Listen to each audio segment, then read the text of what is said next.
a little bit different because the thank you is for, I'm thanking you guys for making me a trusted person in your day-to-day life, right? You guys will tell an IT guy anything, right? So thank you guys very much for that. And what I mean by that is you know, I work with some users sometimes, and they'll say, you know, you say, hey, can you type in your password for me? And users will say, oh, I don't care about security. My password's ABC123. Okay, great. Thank you for your password. It's not a great idea. But that's the same user that then turns around and says, oh, that's my password for everything. If it's a complex one, I just capitalize the first letter and put a 1 on the end, right? Hear it all the time. That's not good. That is not good. The other thing that we see is you see people, you work with the user and they say, can you put in your password? And they say, oh, well, it's right there on the monitor. The reality is, if you weren't there, that's where I was going to look. And if it's not there, it's going to be either on the keyboard or the mouse anyway. So, you know, you're going to find it, right?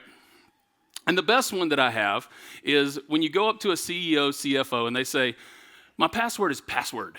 No one will ever guess that my password is password. I have seen it happen multiple times. And you're right, I'm never going to guess that you're making your password password. But the Nigerian prince will figure it out in half a second, right? So they're going to get all your data. So that's why I want to thank you guys. Thank you for trusting me, because in reality, when you're giving me that password, more than likely some of you are giving me your bank account and your credit card and your 401k and your health care. All that stuff is tied, and we as human beings, we try to, with consistency, keep our passwords the same. And that's not a great idea in general practice, okay? So when we talk about data breaches and passwords being the main reason for data breaches, there's a few things that kind of happen that are in the mainstream media that everybody kind of hears about, right? So we hear that, you know, you see on the news where Yahoo had 3 billion accounts compromised, and that's a lot. Like I can't even, these numbers I can't even wrap my head around, right? $180 million in cost by Home Depot to recover from their credit card fraud for their users. 500 million Marriott users compromised, and that hack went on since 2014. Those are some of the things you may see in the mainstream media. The reality is that these type of hacks happen with teams of people over weeks and months of time. And they're very, very complicated. They're so complicated, I can't explain it to you. That's how complicated it is. But in the honor of keeping it simple, what we're going to talk about today is how simple it is for small and medium businesses to get hacked, how easy it is to find that compromise. And when you look at small and medium businesses, the average cost of a data breach for a small and medium business is $80,000. That's a lot for a small and medium business. Anybody that has a small, medium business in here that can afford an $80,000 check, let me know. I'll give you a card in the lobby afterwards, okay? But it's a lot, right? That's a lot of money to small, medium business. And it's not hard to do, right? Those other hacks, they're super complicated. This is not. So what I'm going to do today is we're all going to put on our hacker hats and we're all going to be hackers, right? I want to teach you guys how the people are compromising these accounts and getting access, okay? So the first thing that we do is a thing called domain spoofing. Before I start, everything from this point forward is fabricated. The companies are not real, the people are not real, the images are stock images, so none of this stuff is real, okay? Just to be clear. But, for example, we have our hacker up here in the corner, right? She's going to go out and try to hack a company.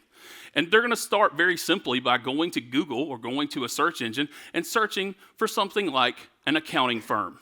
It's a high-value target. Accounting firms, financial institutions, law firms, all high-value targets, right?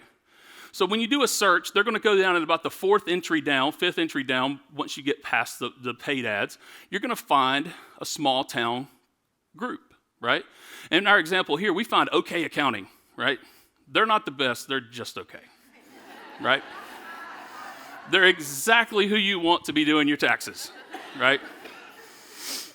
So hacker looks at OK Accounting and says, all right, well, this might be interesting. So hacker goes to the web page, right? They get to the web page and they see every web page has an about us or who we are, or contact us. And you see here you've got your list of all of your C-levels, and Because they're a small business, they want their customers to be able to get in touch with them. So you've got their email addresses right here on the page. Hackers licking their chops. They're ready now, right? So now I've got John here as our CEO, and I've got Marla as my CFO, right? So the next thing the hacker's going to do is say, all right, well, I've got some pretty good information, and the hacker's got about 60 seconds in this hack at this point, right? So the hacker's going to go and find something that's very similar to OK Accounting. They're going to go out and buy a domain. A domain is your .com or your web address or what your email routing address is, right? And so what's happening is that the hacker's going to go out and see, well, OK Accounting, let's see what I can find that's close to that, right? In our example here, in our example, I see that we've got okaccounting.com. We dropped the U out, right? At quick glance, that's OK Accounting. That's what the hacker wants. You see variations of this where they change the I to a 1 or a L, or we may drop a C out or something like that, but it's off, but it's close, right? And that's what the hacker's actually going for. So he buys it, or she buys it, She sets up email. She has now maybe less than 10 minutes in this hack, right? She's now got OK Accounting, and she's got some email. So she already knows by going to the web page that John here is our CEO. We're going to do some CEO fraud. So what we're going to do is the hacker's going to take over as John and try to impersonate John and send Marla an email. Okay? That email is going to come from John at okaccounting.com without the U. So this is the type of email that the hacker might send. Marla, send me $10,000 Amazon gift cards. Just reply, scratch those numbers, reply, and send me that so I can distribute it to the team, right? This is real. This is very real. I have seen this happen. I've seen this happen with a customer for $35,000 in gift cards. As soon as you hit send on this message, that information is gone. That money is gone. There's no way to get it back. They're gift cards, right? There's no way to kind of figure out how to track that down and things like that. So it's gone. Hacker doesn't have any time in this. This is what, 10 minutes in a hack? It's $10,000 right here. The next type of thing that can happen is something called phishing. And just like you fish for fish in a pond, phishing is virtual phishing. So you're going out and trying to gain credentials for somebody. And then in this example, we're going to try to do the same thing, but we're going to kind of do it from the opposite angle. So what we're going to do is our hacker is going to impersonate Marla here and try to get John's credentials because John's the CEO, right? So the hacker's going to send John an email, and what she's going to do this time is she's going to send a link because they use file shares, and they use these online Dropbox, OneDrive, some online file share program, and all those emails are very easily replicated. All the share links look the same. All the login pages look the same. So that's easy for a hacker to attack. So this is the email that she's going to send John. Marla at okaccounting.com is going to send John that says, hey, I sent you a link. Here, go check it. So John's going to look. He's going to not pay that much attention. He's going to see Marla at okaccounting, not that it's the right domain, and he's going to click on that link. He's going to get there, and he's going to put in his credentials. He's going to put in his username. He's going to put in his password, and he's going to get an invalid login, right? He may put it in a couple of different times, right? He's like, what's going on? I don't know what's going on. So blow past it, right? But what's really happening is the hacker has set up that fake web page to actually capture his credentials so then she has access to them, right? So now hacker has his username and password. Hacker has access to everything. Got all of his stuff in one place. So what does the hacker do? She logs in. She's no longer impersonating John. She is John, right? She has access to his contacts, his calendar, knows when he's on vacation, has access to critical data for their company, has everything, right? So what we see as a very common thing for hackers to do is when they do that, they try to attack the contacts, right? And usually they'll send out some garbage or they'll send out a request for information, right? And so in this example, the hacker is going to actually send something out. And this is coming from John. This is really John, hacker as John, I guess. And this is the type of email that they may send to all of their customers. If you're a small, medium business owner, CEO, your contacts are critical. And if you send this out to everybody, it's going to hurt your business. So this is the example of type of email. It says, hey, Tricia, taxes are around the corner. we don't have a copy of your W-2 form. Can you please forward that to w2@okaccounting.com? We're not at OK Accounting, we're OK Accounting. Trisha's going to get this email. She may see it and say, oh, wow, well, hang on, he doesn't have my W-2? Let me send that over real quick. Copy, paste, send, right? All hacker's going to do is hacker's going to take that and sell it for $15, $20 on black market. Social security number. Think about everything that's on your W-2, right? These are the things that happen every single day that we see, and you see how difficult it is. It's not rocket science. It's a little bit of paying attention and looking at what we're clicking on, right? So how do we keep this type of thing from happening moving forward, right? My suggestion is if you have a small, medium business, you need to partner with a security-focused IT team, right? I do not take my car to my accountant to get work done, right? I don't Google how to fix my plumbing, right? Well, I may, but it's going to be a first step. But regardless, all my IT work is going to be happening by an IT company. They know what they're doing. They know how to fix this. They know what trends are happening. They know what's going on. They know how to address the best needs and the best fit for your company to help you grow your business so you can focus on your business, right? The next thing to do is do some end user training. There's a lot of companies out there. One of them is called Mimecast. Another one is called KnowBe4. And essentially what they do is they do these mock phishing campaigns. So just like the email that was sent out to John, this company sends fake emails. And they're like, hey, click on this, free Pizza Hut pizza. Click on it now. But what it does is it goes out and gives information back to your IT team or back to your leaders to say, hey, Josh clicked on something. But what it also does for me is it says, hey, you clicked on the wrong thing, and actually gives me a full training outlook of why I should not have clicked on it, and then training on how to keep that from happening again. The other thing that is really important for prevention is understanding what the big cloud providers are doing, right? And you're going to get the most help from this with your IT team, right? But really focus on using the large providers for your email and file shares and things like that. And by the big guys, I mean Microsoft, Google, Amazon. Those guys are all they're leading the way because they're seeing billions of security signals every single day to try to prevent these types of hacks and emails from happening. Okay?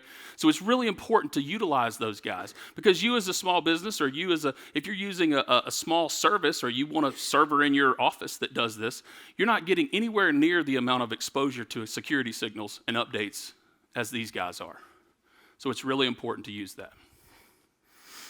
What do I do as a security-minded IT professional? What do I do for my security?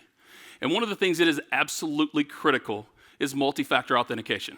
If you have an online service, take the time to set up multi-factor authentication.